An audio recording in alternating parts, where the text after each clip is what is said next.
Welcome back to Late Edition. I'm joined now by the Showbiz journalist Sarah Louise Robertson to talk about that news story on the front page of The Sun.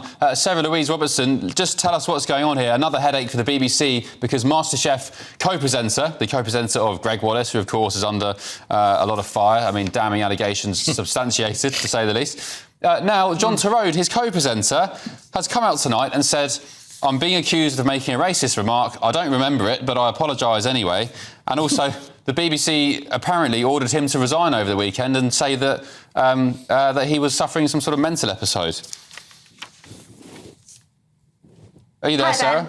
Yes, I am there. Yes, I was just waiting for you to say if I could speak. Yes, the BBC has been hit by a series of catastrophic errors, and this is just an absolutely extraordinary development. John Torode, who's sort of quietly been in the background while Gregg Wallace has had, obviously, all these accusations levelled at him, has now found himself in the firing line with this extraordinary allegation that he made what was allegedly a racist remark while, may I add, in a social situation, not in a work situation. He says it was in a social situation.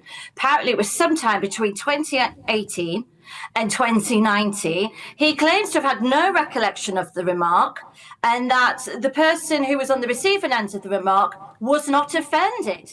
Now, what I can't understand is how on earth this has then come to land in the lap of these people who were doing this report into Gregg Wallace's behaviour on MasterChef, and they've come along and then levelled this accusation at John Torode, who has said tonight he has no recollection of it.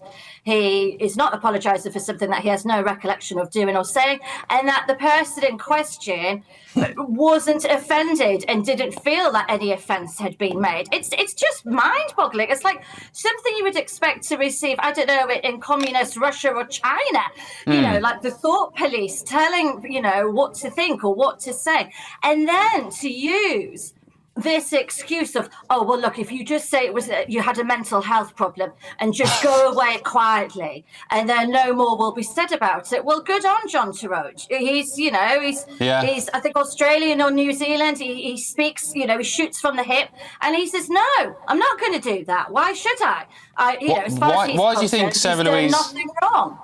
Sorry, Sarah Louise. Why do you think he stayed so quiet during all this Wallace stuff? Well, I think he was following the advice probably of lawyers and you know, the BBC and then Banijay, who were the production company that employed him. He probably didn't want to wade in case, you know, he said the wrong thing, or he wouldn't have wanted to get involved probably in respect to Gregg Wallace, just to, you know, let them do their job, not say anything in case to inflame the situation and make it worse, and then, you know, deal with what the results was afterwards. Now he's been very brave. He's come forward and said, look, hey, I'm the guy that they're talking about here. I'm the person that is alleged to have made this you know, racial comment or racial you know, alleged racial comment or innuendo or whatever it was. We don't actually know what the comment was yet. I'm waiting to find that out. But, you know, he's come forward and said this and said, look, this is ridiculous. This is absolutely ridiculous. And he said, no, I'm not going. I'm not going quietly. Yeah. So this is going to be very interesting what they do now. You know, Wallace can't come back. They've said his position's untenable. Look, we knew with Wallace when it was announced last November, it was a fait accompli, Ben. We knew he was never going to be coming back. As soon as that, you know, the klaxon went off last November, that was it. Bye-bye, Gregg Wallace. And we've seen that. The results of the report have come out. There's 41 complaints have been upheld. But we weren't expecting this about John Torode. But John Torode said, why should I go? So there's going to be a big fight now for the BBC. But what we need to look at here, Ben, is what's going on with the BBC. I've been told tonight that this complaints procedure within the BBC organisation is something of a labyrinth. You know, complaints are made. You go through so many levels of bureaucracy and people, but there's a pattern of under-reporting. And the BBC is you know, it's a public broadcasting organisation. Yeah. It's meant to be the organisation that represents the state, that's meant to be impartial, that's meant to be unbiased, that's meant to give us the news fairly. And yet we find out that there's a pattern of under-reporting. Yeah, indeed. Lisa Nandy tonight, the Culture Secretary, saying, applying pressure pretty much to Tim Davie, saying that his position, quite rightly, is in question. Sarah Louise Robertson, thank you so much. Appreciate your company tonight. Leo, what's going on at the BBC? Yeah, I mean, what is going on at the BBC? They seem to be dropping the ball all over the place, not just with the Gaza documentary where they had the son of a senior Hamas official appearing in this documentary as if he was just an impartial bystander, but he obviously had a vested interest. And this MasterChef stuff, I mean, now John Torode has been sucked into it. Apparently he's been asked to resign, and he's strangely apologised for making a racist joke at a social event or saying something using racial language. But he's also said, I didn't do it. And it's like, well, did you do it? Or did you not do it? Why are you apologising for it if you didn't do it? Yeah, what's going on there, Kelvin? Well, I mean, so it's the end of MasterChef anyway. That should cheer up quite a few people. But I love the idea of a BBC, some senior kind of waffle merchant calling up for Torode and saying, look, you've clearly made a racist remark, or it's been upheld, you have. And he said, well, I don't remember. He said, look, the easiest thing to do, just say you've had a mental illness. He said, it's working. It's worked a treat with Gregg, right? He suddenly says he's spent 20 years on MasterChef, right? He's 60 years old, and he suddenly turns around and says, do you know what? I've got autism.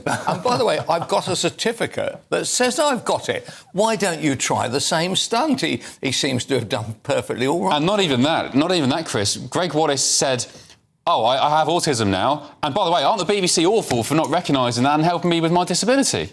Yeah, I mean, he's been banged to rights, 45 times, probably more. He's probably had less puddings on MasterChef for that. But I think what we're talking about, Lisa Nandy here coming after the BBC, we've got to remember she has no authority. Just remind us what she said. So she said they've had a list of catastrophic failures, a series of them, which we know you've listed some of them out there earlier, Ben. And she doesn't have any authority to sack Tim Davie, but there's a chart review coming up in 2027, so there might be some reviews there. But what they can do is they can pull that Tim Davie into a select committee and start grilling them, because what's going on there, the fact that they've done nothing just shows there's a bit of reluctance for them to admit.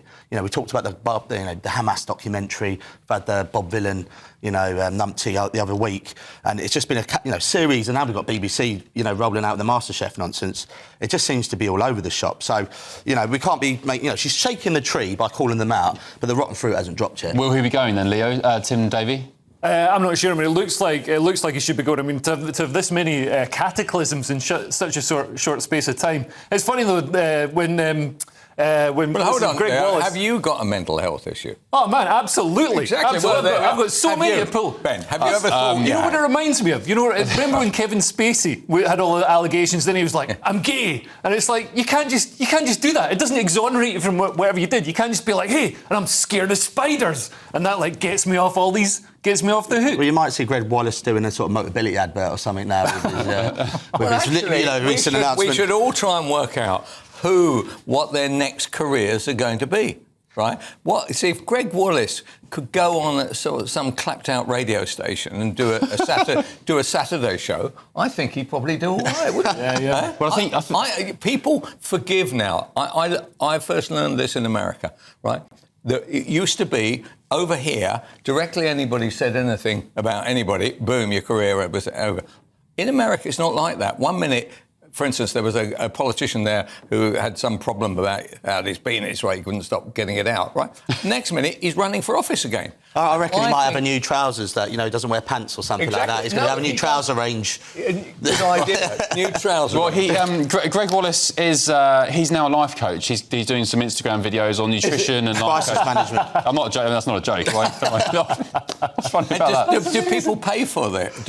Are they paying for it? I'm not sure. Does he pay them? I assume he will be charging me. He needs to earn a living, I guess. But he'll be on Cameo before you know it, doing requests. Well, Nigel Farage. What about? So John Torode says, I can't remember this thing. He denies it. He said, I'm sure it didn't happen. Right, I'm sure it didn't happen. But his career is now gone over something where he won't say what the phrase was. Wasn't it gone anyway? Because would he have carried on with MasterChef without Gregg Wallace? Is that a thing? Well, could it have been? Well, I tell you what, I was always surprised that it was two men. Actually, in this world, I was always surprised that there wasn't some change, a woman coming in on it. So that'll be the next one. It'll be 2 women next time. Since it was apparently racial language, maybe you could have a new show called Master Race. Very good. And now we'd like to apologise. Leo, you're going to have to conjure up some sort of mental illness very soon because you're getting the chop. I'm allergic to peanuts. You get a Motability car for that, I think. Should we